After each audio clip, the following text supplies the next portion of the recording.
정부가 5인 모임 금지 등의 거리두기 현 단계를 2주 연장했습니다. 카페와 헬스장, 종교시설 등에 대한 제한 조치는 조건부 완화했습니다. 집합 제한이 유지된 유흥주점 업주들은 집단 행동을 예고했습니다. 경기도가 전 도민에게 10만 원씩 재난지원금을 지급하기로 했습니다. 방역망에 혼선을 줄 수 있다며 이재명 지사를 겨냥한 당내 비판에도 이 같은 결정을 했는데 정치적 셈법을 분석합니다. 김학의 전 차관 출국금지 위법성 논란에 말을 아끼던 법무부가 장관 직권으로도 출국금지를 할 수 있다며 부차적 논란이라는 입장을 냈습니다. 수사 가이드라인 제시라는 지적이 나옵니다.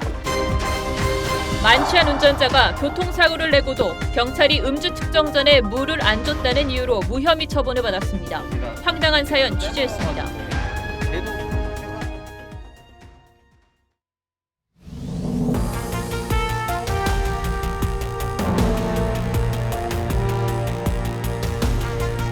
여러분 안녕하십니까? 박정훈입니다.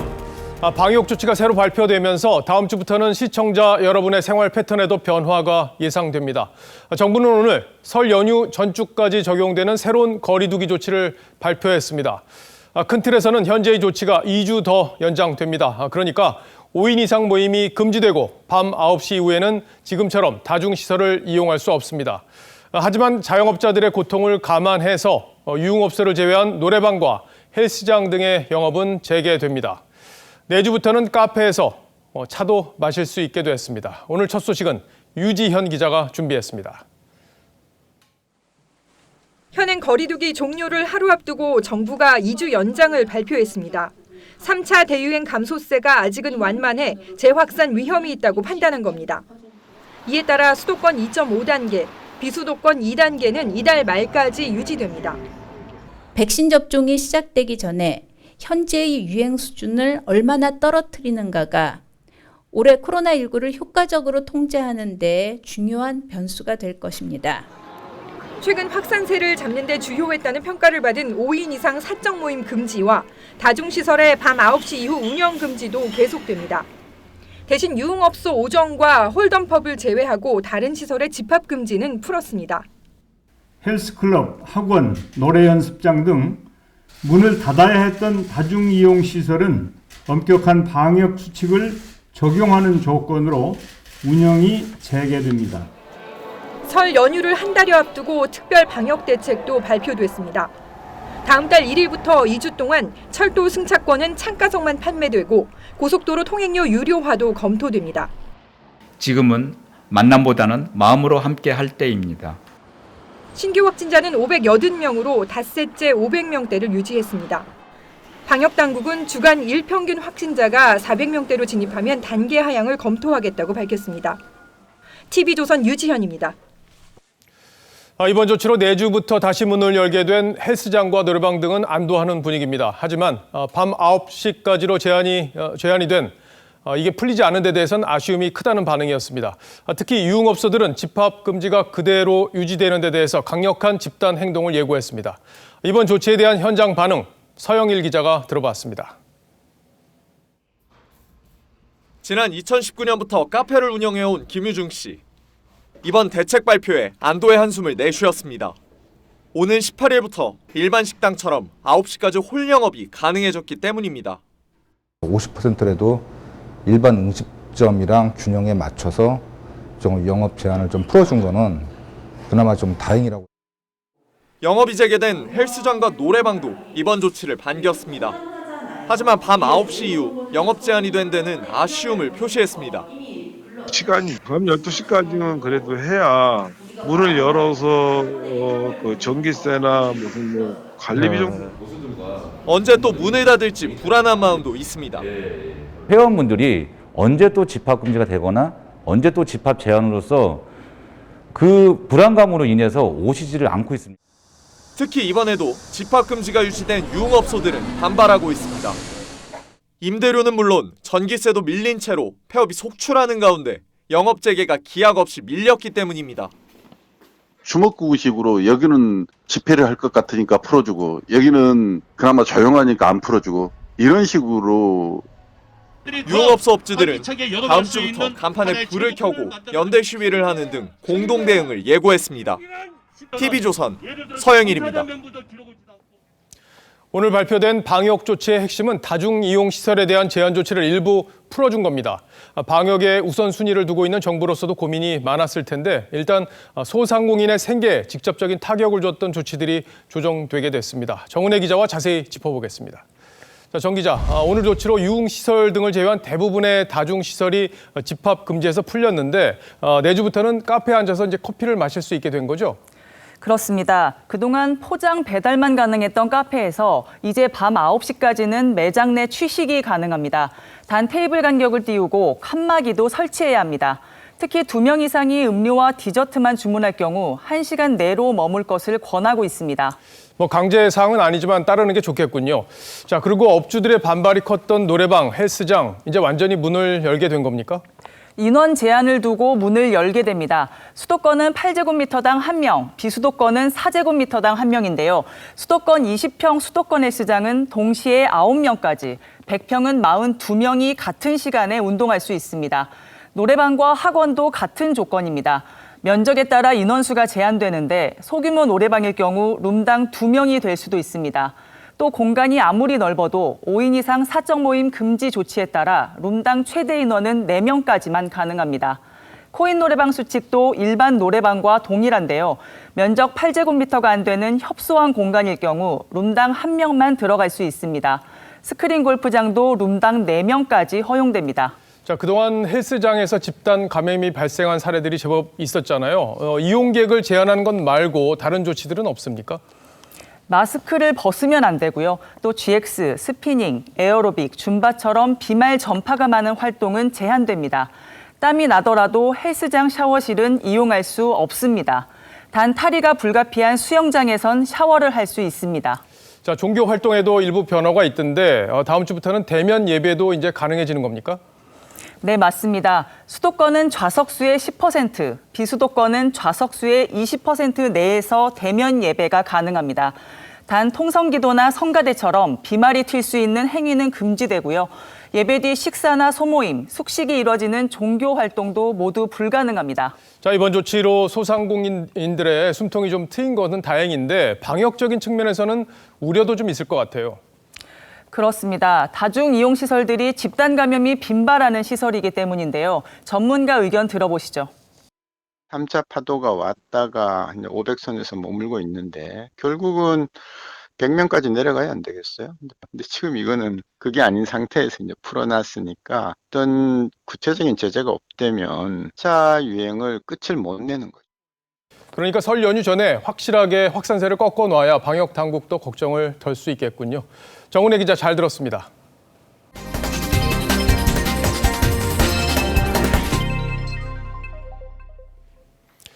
미국의 코로나 사태가 통제 불능 상태라는 건 잘 알고 계실 텐데 그중에서도 우리 교민이 많이 살고 있는 LA 지역이 심각합니다.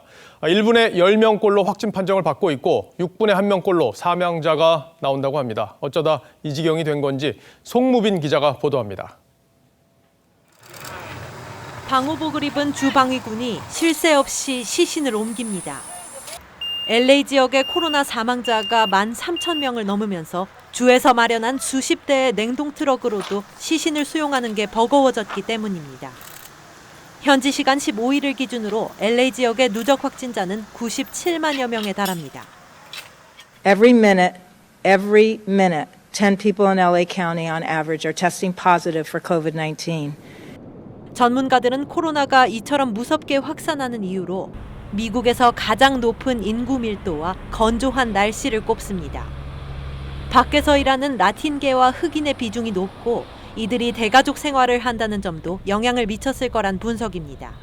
여기에 지난해 10월 말 LA 다저스의 월드 시리즈 우승과 헬로윈 축제로 도시 전체가 축제 분위기였습니다. 11월 초부터는 사적 모임까지 허용되면서 상황은 더욱 나빠졌습니다. LA 다저스 홈구장은 이제 거대한 백신 접종소로 바뀌었습니다.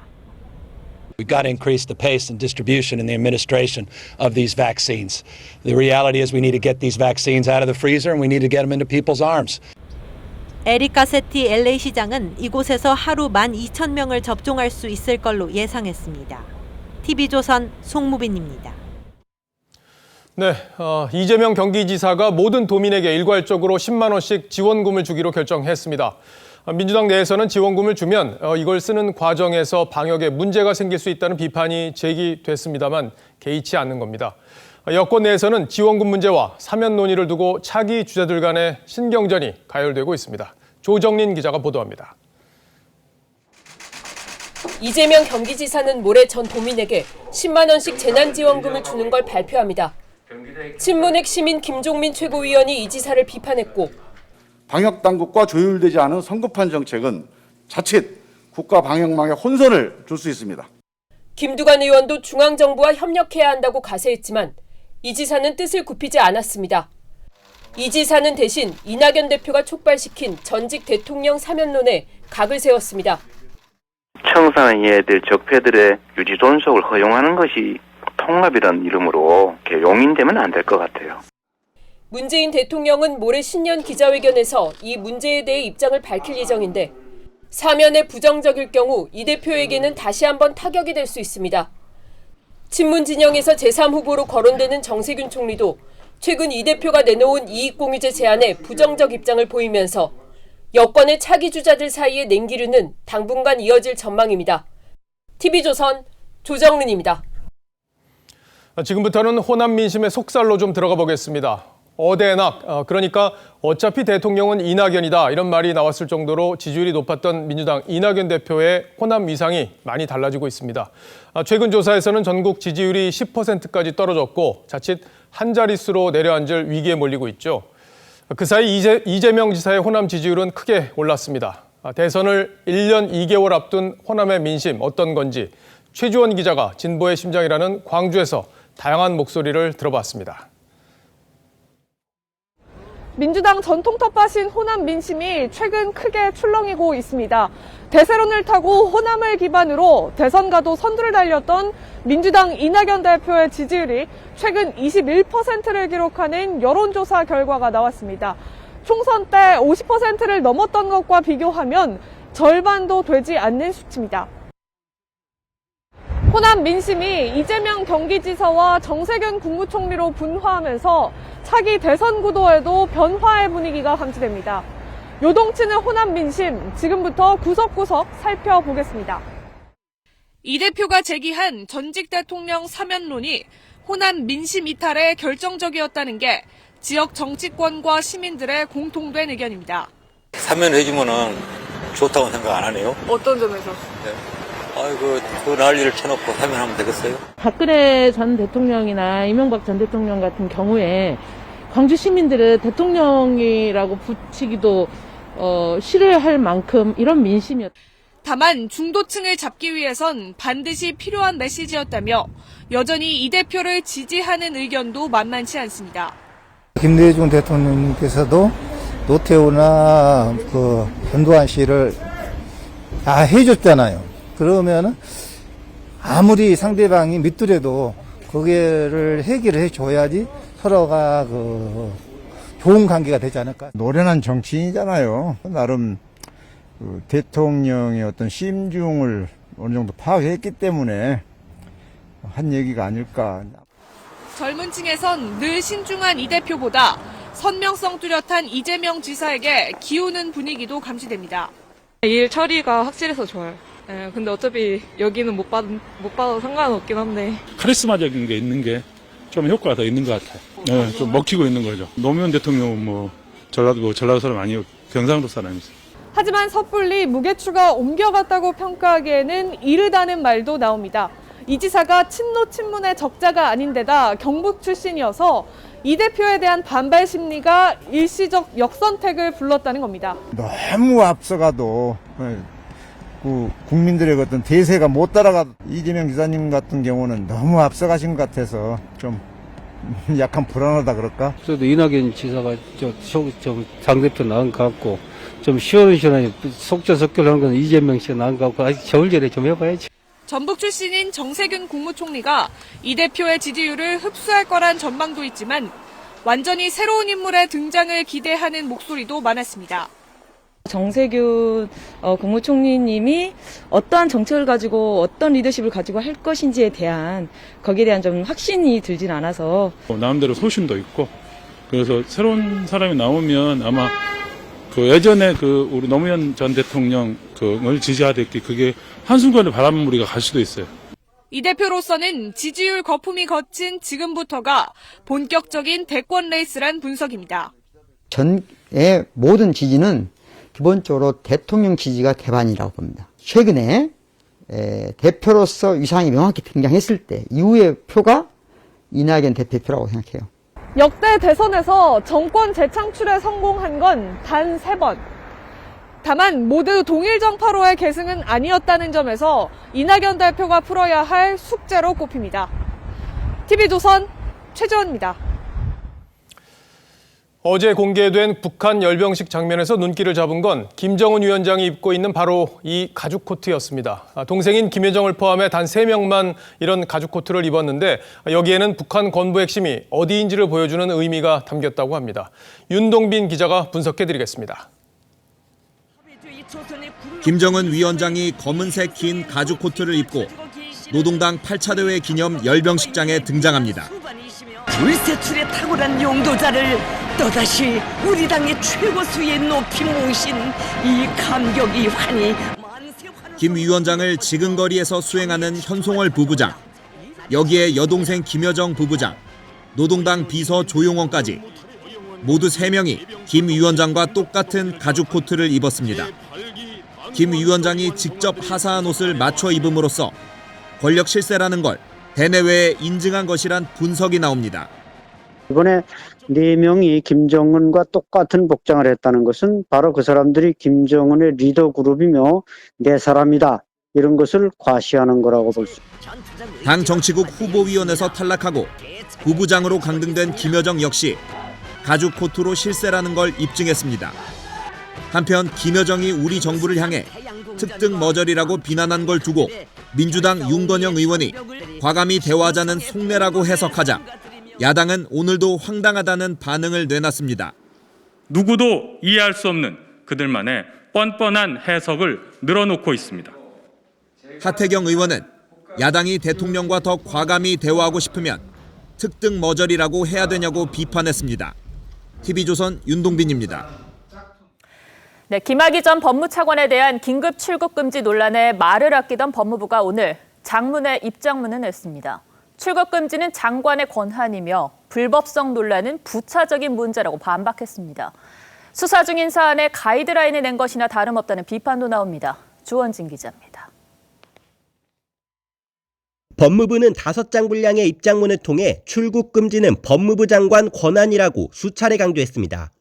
수사기관 요청 없이도 장관 직권으로 얼마든지 할 수 있었으니 불법 논란 자체가 사소하다는 의미였습니다. 과거사 진상조사단 소속 이규원 검사도 수사기관으로 볼 수 있다는 주장도 되풀이했습니다. 하지만 검찰 내부에선 검사가 독립관청인 건 맞지만 수사기관장 관인도 없이 사건 번호도 허위로 기재한 게 문제의 본질이라는 지적도 제기됐습니다. 진상조사단에서 별장 성폭력 사건 기록을 검토했던 박준영 변호사도 출국 금지 당시 적용한 혐의에 의문을 제기했습니다. 박 변호사는 정의 실현을 위해 불가피한 업무 처리였다는 건 무리한 주장이라며 2심에서 일부 유죄 판단을 받은 혐의는 출국 금지 당시 문제되지 않았던 혐의라고 했습니다. 법조계 일각에선 법무부가 수원지검의 강제수사 착수를 염두에 두고 변호인 의견서 같은 입장문을 냈다고 지적하며 사실상 수사 가이드라인이나 다름없다는 비판도 제기됐습니다. TV조선 주원진입니다. 김학의 전 차관 출국 금지 불법 논란의 핵심은 존재하지 않았던 사건 번호로 출국 금지가 이루어졌다는 점이죠. 과거 비슷한 판례가 있나 찾아보니 법원이 사건 번호를 허위로 기재한 경찰관에게 유죄를 선고한 바 있습니다. 변지영 기자가 보도합니다. 서울 영등포경찰서 경제과 소속이던 경찰관 김모 씨. 2010년 자신에게 고소장을 낸 사건 당사자에게 존재하지 않은 사건 번호를 넣어 경찰서장 명의의 사건 처리 진행 상황 통지서를 보냈습니다. 2008로 시작되는 사건 번호에 기소 의견으로 송치함을 알려드린다는 내용도 가짜였습니다. 허위 공문서 작성과 행사 혐의로 재판에 넘겨진 김 씨에게 법원은 벌금 1,000만 원을 선고했고 2심에서도 그대로 확정됐습니다. 공무원이 직무에 관한 문서를 허위로 작성하거나 고칠 경우 7년 이하의 징역 또는 2천만 원 이하 벌금에 처하도록 돼 있습니다. 법조계에선 김학의 전 차관 출국을 막기 위해 무혐의 처분된 사건 번호에 이어 존재하지 않았던 내사 사건 번호를 썼다는 의혹이 불거진 이규원 검사에게도 비슷한 혐의가 적용될 가능성이 거론됩니다. 추미애 법무장관은 SNS를 통해 2013년 황교안 장관은 전 검찰총장 관련 피의자도 아닌 참고인을 직권으로 출국 금지했다며 사건 번호가 없는 게 문제라면 그 사안이야말로 수사 대상이라고 주장했습니다. TV조선 변재영입니다. 조국 전 장관 딸이 의사 국가고시에 최종 합격해 의사 자격증을 받게 됐습니다. 지난달 정경심 교수 1심 재판부가 부산대 의전원에 제출된 7개 스펙 모두 거짓이라고 판단했지만 부산대 측이 확정 판결까지 입학 취소 여부 판단을 미루면서 의사 자격을 얻게 됐습니다. 일부 의사단체는 무자격자가 의사 행세를 하게 됐다면서 반발했습니다. 윤서아 기자입니다. 소셜 네트워크와 진보 성향 인터넷 커뮤니티에 올라온 글입니다.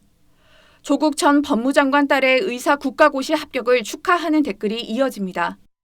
조 전 장관 페이스북 계정에도 네티즌이 올린 비슷한 축하 메시지가 올려졌다가 삭제됐습니다. 조 전 장관 딸은 실제로 지난해 9월 실기시험에 이어 지난 7일과 8일 치러진 필기시험에 합격한 것으로 파악됐습니다. 일부 의사단체에선 비판의 목소리도 제기됐습니다. 부당하다는 성명서를 낼 생각이고요. 같이 본과 4학년을 보냈던 학생들이 이 사태에 대해서 굉장히 허탈해하고 분노하고 있거든요. 지난달 23일 정경심 교수에게 징역 4년을 선고했던 1심 재판부는 부산대 의전원에 제출된 7가지 스펙 모두 허위로 판단하면서 지원자 점수를 볼 때 정 교수 딸이 표창장 수상 사실을 기재하지 않았다면 합격하지 못했을 것으로 보인다고 했습니다. 부산대 의전원 측은 확정 판결 이후 입학 취소 여부를 결정하겠다는 입장에 변화가 없는 것으로 알려졌습니다. TV조선 윤서아입니다. 만취 상태에서 운전을 하다가 교통사고까지 내고도 무혐의 처분을 받는 황당한 일이 일어났습니다. 현장 경찰관이 음주 측정을 하기 전에 물을 줘야 하는 지침을 어겼기 때문이라는데 그런 지침이 있는 것도 또 그렇다고 무혐의 처분이 내려지는 것도 의아해서 강석 기자가 취재해봤습니다. 교차로를 지나는 순간 옆에서 달려온 차가 들이받습니다. 생각보다 빨리 다니길래 뭐지 했더니 아니라서 바로 40살 김재민 씨는 지난해 10월 수원역 근처 도로에서 30대 남성 A씨가 몰던 차에 받쳤습니다. 경찰 조사 결과 A씨는 당시 혈중 알코올 농도가 면허 취소 수준인 0.09%였습니다. 그런데 2달 뒤 경찰은 A씨의 음주운전에 대해 무혐의로 송치했습니다. 검찰 역시 불기소 처분했습니다. 사고 당시 경찰이 음주운전 의심 운전자에게 마실 물을 주지 않은 채 음주 측정을 해 규정을 위반한 겁니다. 김 씨는 이 때문에 자신의 교통사고 과실 비율도 높아졌다며 분통을 터뜨렸습니다. 어떻게 말할 수가 없어요. 너무 황당해서. 한 번도 연락 없었고요. 사과조차 들은 적도 없었습니다. 경찰은 당시 현장이 급박해 실수가 있었다며 대법원 판례에 따라 무혐의 처리가 불가피했다고 밝혔습니다. 판례상으로는 지침상의 절차를 어겨서 무효로 처리한다 하는. 경찰은 음주운전 측정 규정을 어긴 해당 경찰관에 대한 징계 여부를 검토하고 있습니다. TV조선 강석입니다. 편견과 차별 논란을 일으켰던 인공지능 채팅 로봇 이루다가 결국 사라집니다. 존재는 없어지지만 이게 끝이 아닙니다. 인공지능의 윤리 문제는 어떻게 풀어야 할지, 또 인간이 한 대로 배운 것뿐일 텐데 우리의 책임은 없는지 이루다가 던지고 간 질문이 많습니다. 오늘의 포커스는 여기에 맞췄습니다. 사실 이 바둑은 5년 전 바둑 구단 이세돌을 꺾었던 인공지능 알파고도 이세돌보다는 졌어요. 어쨌든 수익계 사람으로 치자면 수익계로니까 자신이 도무지 둘 수가 없는 수가 나왔거든요. 그래가지고 거기서 또 한 번 놀랬던 것 같습니다. 이게 지난달 출시된 인공지능 채팅 로봇 이루다도 컴퓨터가 스스로 배우는 딥러닝 기술로 만들어졌습니다. 20살 여대생 이루다는 진짜 사람 같다는 반응과 함께 3주 만에 80만 명의 이용자를 모았습니다. 하지만 인간과의 대화로 폭풍 성장한 이루다의 꿈은 어느새 월세를 받는 건물주가 돼 있었고 흑인과 성소수자를 향한 편견도 서슴없이 드러냈습니다. 신기하면서 또 어느 정도 불안한 부분도 있는 것 같습니다. 결국에 사람이 만들었으니까 사람이 책임이 있는 것 같은데 내 기술을 어떻게 쓸지는 그 개발사에서 더 알고리즘을 잘 짜야 되지 않을까요? 점점 비뚤어지는 이루다의 모습은 그동안 두 발로 뛰고 스스로 균형을 찾는 로봇에 운전까지 대신해주는 인공지능의 진화에 감탄만 했던 우리에게 두려움을 안겼습니다. 데이터를 이제 인간에게 얻는 거죠. 인공지능 회사나 기업이나 개발자들은 선별해서 또 정제 과정을 거쳐가지고 이제 개발에 써야 된다는 거죠. 그런 과정이 좀 부실할 경우에는 이제 이런 문제가 생길 수가 있는 거죠. 정부도 뒤늦게 인공지능 개발에 인간의 존엄성을 우선시하도록 윤리 기준까지 만들었지만 권고에 불과해 제대로 지켜질지 미지수입니다. 이루다 사태 같은 경우에도 이런 AI가 성적으로 이용이 되고 있는데 이러한 어떤 성적이나 범죄적으로 문제가 될 수 있는 부분에 대해서는 강하게 좀 법적 조치를 마련해야 되지 않나. 이루다처럼 인공지능이 인간의 데이터 수집 과정에서 발생하는 개인정보 문제도 숙제로 남겨졌습니다. 절대 유출되지 않으니 걱정하지 마세요 라고 나와 있어요. 근데 그 부분을 믿고 사람들은 분명 테스트를 했고 대화 내용을 보냈겠죠? 인식의 전환이 있지 않고서는 보호의 수준이 올라가는데 문제가 되지 않을까요? 탄생 24일 만에 사망 선고가 내려진 이루다. 잘못은 이루다의 학습 능력이 아니라 이루다가 마주했던 인간의 비틀린 욕망은 아니었는지. 뉴스7 포커스였습니다. 네. 집값을 잡겠다는 정부가 최근에는 신속하고 획기적인 주택 공급 대책까지 강하게 예고하고 있습니다. 그러나 시장에서는 큰 반향이 나타나질 않고 있습니다. 서울 지역 아파트는 신고가가 여전히 속출합니다. 이뮤진 기자가 취재했습니다. 서울 도곡동의 한 아파트 단지. 전용 85제곱미터형 아파트가 이번 달 28억 9천만 원에 거래됐습니다. 석 달 만에 신고가를 갈아치운 겁니다. 강북이나 외곽에서 이제 팔고 오시는 분들이 갭으로 작아진 최근 시세에 맞춰서 다시 좀 문의가 계속 이어지면서 서울 삼성동의 한 아파트 전용 145제곱미터형도 이번 달 50억 원에 팔리며 최고가를 다시 썼습니다. 강북 지역 곳곳에서도 신고가가 속출하는 등 서울 전역에서 매수세가 커지고 있습니다. 지난달 서울 아파트 매매 건수는 6,300여 건, 3개월 연속 증가세입니다. 단기적으로 매물을 늘려서 가격 안정을 이룰 수 있는 이런 사항보다는 중장기적인 관점에서 공급 대책이 펼쳐지고 있기 때문에 정부의 공급책 예고와 발표에도 집값 불안 심리는 좀처럼 수그러들지 않고 있기 때문입니다. 이번 주 서울의 아파트값 상승률은 반년 만에 최고치인 0.07%. 정부가 단기적 공급 확대책으로 기대를 모았던 양도세 완화엔 선을 그으면서 투기 수요 차단을 위하여 이미 마련한 세제 강화, 유동성 규제 등 정책 패키지를 흔들림 없이 엄정하게. 시장의 관심은 이제 정부의 추가 부동산 대책에 쏠리고 있습니다. TV조선 임유진입니다. 신기술의 장으로 불리는 세계 최대 가전 박람회 CES는 코로나 때문에 사상 최초로 온라인으로 개최됐습니다. 그리고 최대 화두 역시 코로나였는데요. 코로나 일상의 신기술을 박상현 기자가 정리했습니다. 패스트푸드점에서 주문하는 고객, 터치스크린 근처에 손가락만 가져가도 주문이 완료됩니다. 코로나 시대의 새로운 언택트 기술입니다. 욕실 수도꼭지 근처에 손을 대면 자동으로 물이 나오고 샤워기도 음성으로 작동됩니다.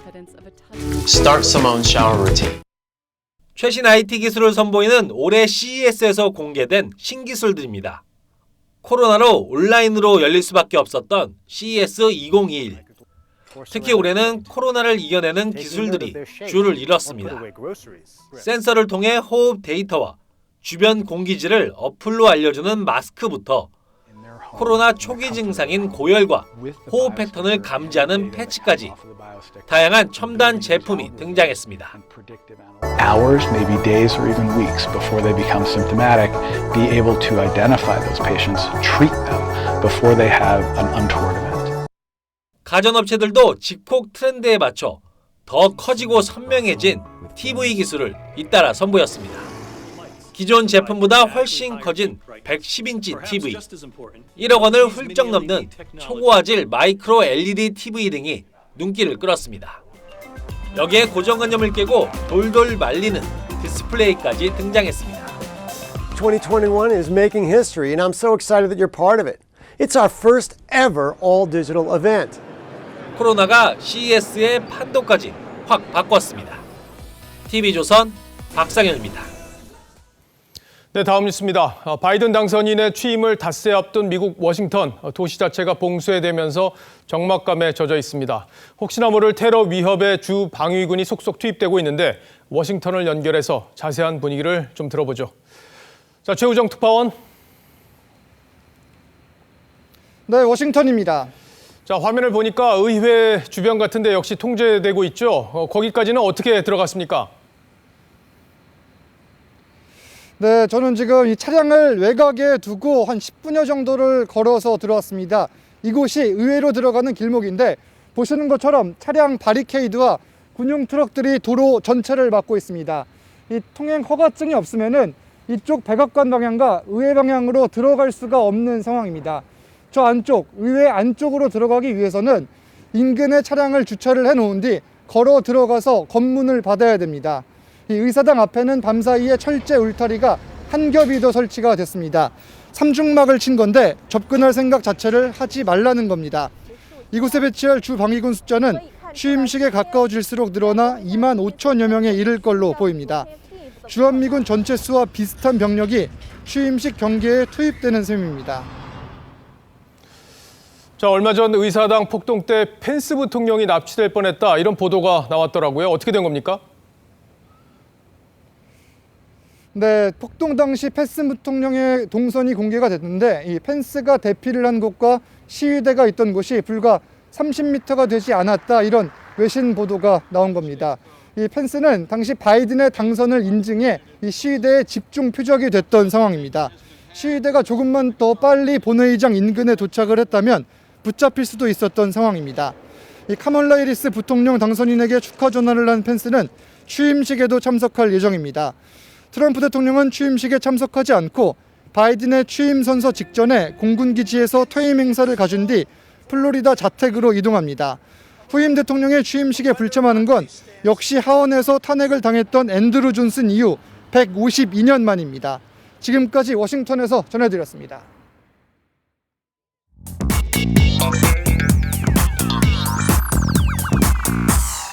뉴스야 시작합니다. 정치부 홍현주 기자 나왔습니다. 첫 번째 물음표 보죠. 네, 첫 번째 물음표는 3자 대결도 승리는 근자감으로 하겠습니다. 근자감, 저게 이제 근거 없는 자신감, 이런 건데, 자, 김종인 위원장이 안철수 대표와의 3자 단일화, 이게 안 되더라도 국민의힘 후보가 승리할 수 있다, 이렇게 얘기를 해서 이게 어떤 근거로 저런 얘기를 했는지 관심이잖아요. 취재를 좀 해봤습니까? 네, 해봤습니다. 예. 김종인 위원장이 단일화 논의에 제동을 걸면서 안철수 대표가 뭐 그리 대단하냐 이렇게 말했습니다. 그러면서 이런 말을 또 했습니다. 저는 상상을 하지 못하는 상황이기 때문에 더 이상 거기에 대해서 거론할 필요가 없어요. 나는 상징할 수 있다고 생각을 해요. 자, 그런데 이제 3자 구도가 되면 야권 분열로 여당 후보가 유리해질 수 있는 그런 환경이 만들어지는 건데, 김 위원장은 어떤 근거로 저런 얘기를 한 겁니까? 네, 오늘 김 위원장과 통화를 해봤는데요. 예, 전화를 받습니까, 저? 처음에 걸었는데는 안 받으시다가 예. 뉴스야 코너라고 문자를 남기고 다시 거니까 또 받으시더라고요. 예. 뭐 이 코너를 잘 보신다고 하던데 뭐라고 하던가요? 네, 김 위원장은 단일화 없이 안 대표가 출마하면 시민들이 용납하겠느냐라고 말했습니다. 국민의힘이 이미 본경선 여론조사에서 당원 대신 일반 시민을 대상으로 100% 하기로 했고 예비 경선도 면제해 주겠다는데 경선에 참여하지 않는다는 걸 문제 삼은 겁니다. 예. 김 위원장은 또 통화에서 안 후보는 본인이 해야 한다는 집념이 굉장히 강한 사람이라고 표현하기도 했습니다. 예. 어쨌든 최근 여론조사들을 보면 안 대표가 서울시장 후보들 사이에서는 지지율이 가장 높은 걸로 나오고 있는 상황인데 국민의힘 내부에서는 이런 3자 대결에 대한 여러 가지 조사랄지 이런 걸 해봤을까요? 네, 저희 TV조선이 했던 신년조사 결과를 제가 다시 한번 자세히 뜯어봤습니다. 안철수 대표가 20.4%의 지지율로 1위였는데요. 지지 정당별로 좀 살펴보면 보시는 것처럼 다양한 계층에서 지지를 받고 있습니다. 이를 두고 국민의힘의 한 핵심 관계자는 의미가 없는 거품 같은 지지율이라면서 먼저 국민의힘 후보가 선출되면 안 대표와의 1대1 단일화에서도 승리할 수가 있고 3자 대결로 만약에 가더라도 야권 승리를 바라는 표심이 제1야당으로 쏠릴 것이라고 주장했습니다. 예. 물론 이제 그런 분석은 국민의힘 입장에서 하는 거고 안 대표가 이제 중도 진영까지 확장성이 있기 때문에 무시할 수는 없는 거죠. 예.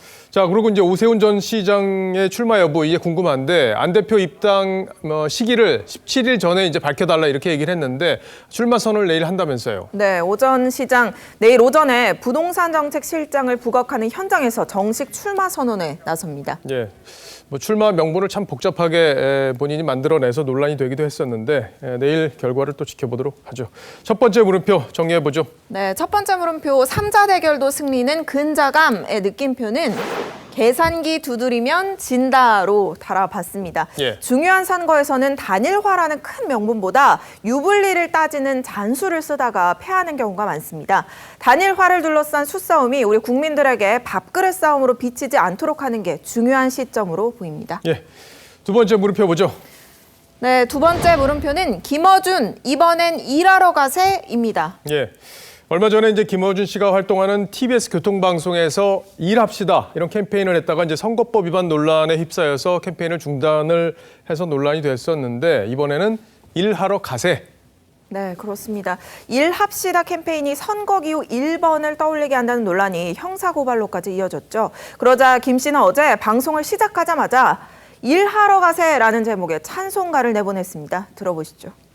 일합시다를 기호 1번 연상시킨다며 저를 선거법 위반으로 고발한 국민의힘 미디어 특유의 아래를 제보하는 바입니다.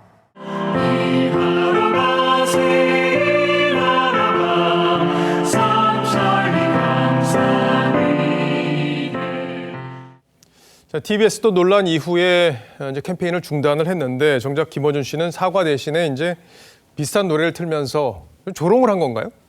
그렇게 보이는 측면이 있습니다. 예. 이 일합시다 캠페인을 보면요. 변호를 의미하는 샵이 숫자 1 앞에 붙었습니다. 그리고 이 문구를 만든 정철 카피라이터 문재인 대통령의 2012년 대선구 사람이 먼저다를 만든 사람입니다. 또 고민정을 지지한다는 내용의 시를 쓰기도 했고요. 양정철 전 비서관의 북콘서트에 참석하는 등 여러 여권 인사와 친분도 매우 두터운 것으로 알려져 있습니다. 예. 그 양정철이 서 있을 곳은 결국은 정치. 그래야 양정철이 가장 빛나고 정처없이 떠들고 먹고 살겠다고 책을 냈는데. 네, 그런데도 김어준 씨는 일하러 가세라는 찬송가를 어제 또다시 틀면서 일하러 가세, 일하러 가 이런 가사말을 보면 명백하다면서 이 찬송가를 부는 모든 분들을 본인이 제보했다고 비꼬기도 했습니다. 그러니까 이 찬송가를 부른 사람들이 선거법 위반이니까 제보한다? 네.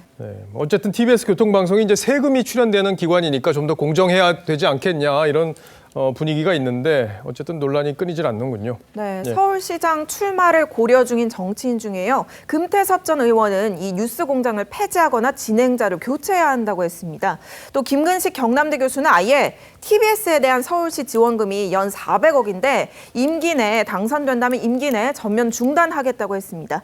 이에 대해 김어준 씨는 겁먹고 입 다물라고 협박하는 것이라고 반박했는데요. 어제 방송에서는 본인이 취재한 바로는 삼성이 이번 본 개편 전까지 뉴스공장을 없애버리라는 게 계획이라면서 새로운 내용의 음모론을 제기하기도 했습니다. 삼성이 뉴스공장을 없애버리는 게 계획이다. 뭐 그 말의 근거는 됐습니까? 네, 따로 본인이 근거를 대지는 않았습니다. 예, 근거를 대진 않았다. 두 번째 물음표도 정리해보죠. 네, 두 번째 물음표 김어준 이번에 일하러 가세의 느낌표는 예. 특별히 오늘은 노래로 또 다뤄봤습니다. 노래로요? 네. 예, 어떤 노래죠? 네, 뭐 영탁 씨의 네가 왜 거기서 나와 굉장히 유명하고 또 사랑받고 있는 노래인데요. 예. 그동안 김어준 씨는 미투 운동의 음모론, 뭐 이용수 할머니 배우설 등 이게 왜 여기서 나오는지 싶을 정도의 뜬금없는 주장을 여러 차례 제기한 바 있습니다. 하지만 주장이 허위로 드러났을 때도 책임은 거의 지지 않았는데요. 앞으로 본인에게 제기되는 정당한 비판에는 조롱이나 비꼬기 대신 책임 있는 대응을 하길 기대하면서 노래로 다뤄봤습니다. 네, 잘 들었습니다. 지금까지 홍현주 기자였습니다.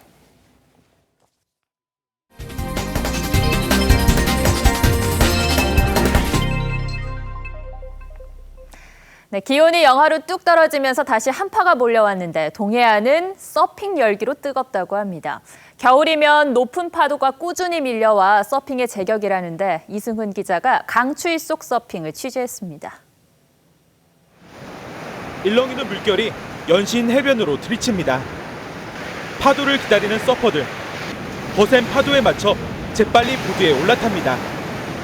파도에 휩쓸려 넘어지기도 하지만 결국 멋지게 파도 타기에 성공하며 서핑의 매력을 만끽합니다. 파도 피크에서 내려올 때 그 속도감이 스릴이 있고요. 그리고 재밌습니다. 전국 대부분의 아침 기온이 영하로 뚝 떨어졌지만 겨울바다의 거친 파도를 즐기는 서퍼들의 열정은 막지 못합니다. 생각보다 춥지는 않아요. 나오면 추운데 차라리 물속이 더 따뜻해요. 겨울철이면 육지에서 바다로 부는 바람이 파도와 부딪혀 1m가 넘는 높은 파도가 만들어집니다. 양양 앞바다는 수심이 낮아 안전한 데다 겨울철이면 높은 파도가 꾸준히 밀려오기 때문입니다. 주말이면 하루 100여 명이 서핑을 즐길 정도입니다. 여름보다 파도 힘이 좋고 그리고 일단은 보시다시피 엄청 크잖아요. 그래서 더 재밌게 즐길 수 있고 그리고 스릴도 있고. 다시 찾아온 강추위에도 동해안의 겨울 서핑 열기는 더욱 뜨거워지고 있습니다. TV조선 이승훈입니다.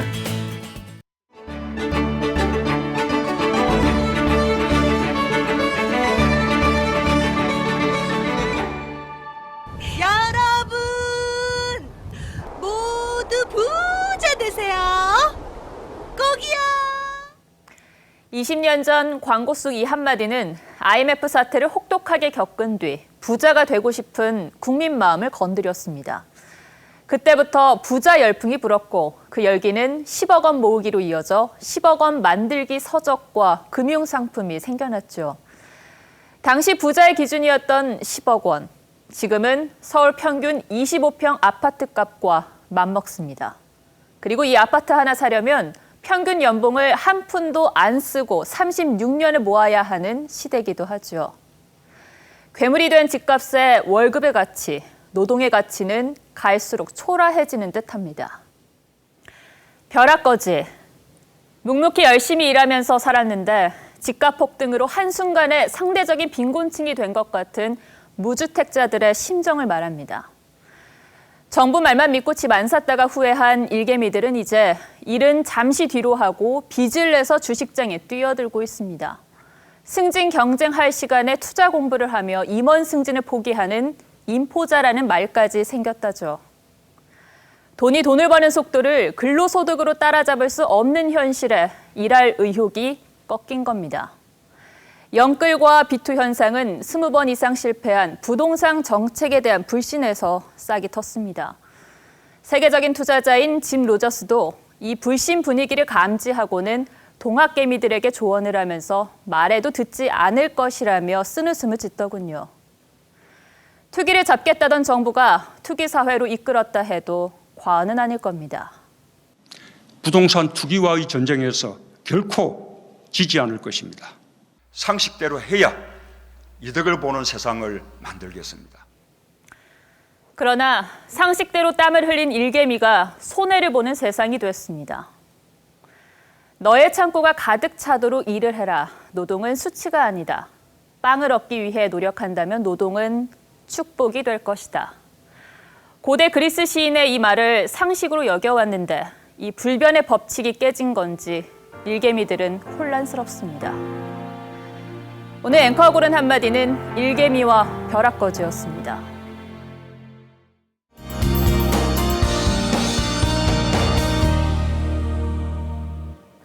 내일 또다시 많은 눈이 쏟아지겠습니다. 오후부터 모레까지 전국 대부분 지역에 예상되는데요. 경기 동부와 강원, 충북 북부 지역은 최고 10cm, 서울을 비롯한 그 밖의 지역에서도 최고 7cm까지 쌓이겠습니다. 바람도 강하게 불겠습니다. 때문에 미세먼지는 해소되겠지만요. 날은 더 추워지겠습니다. 경기와 강원도에는 한파주의보가 내려진 가운데 내일 아침 기온 서울이 영하 10도, 대구는 영하 6도까지 떨어지겠습니다. 해상에서는 파고가 매우 높게 일겠습니다. 최고 4m로 예상되는 가운데 동해상에는 풍랑특보가 이어지겠습니다. 주의하셔야겠고요. 다음 주에도 기온이 오르락 내리락 하겠습니다. 그리고 눈 소식이 더 있겠습니다. 날씨였습니다. 1월 16일 뉴스7 여기서 마치겠습니다. 시청해 주셔서 고맙습니다.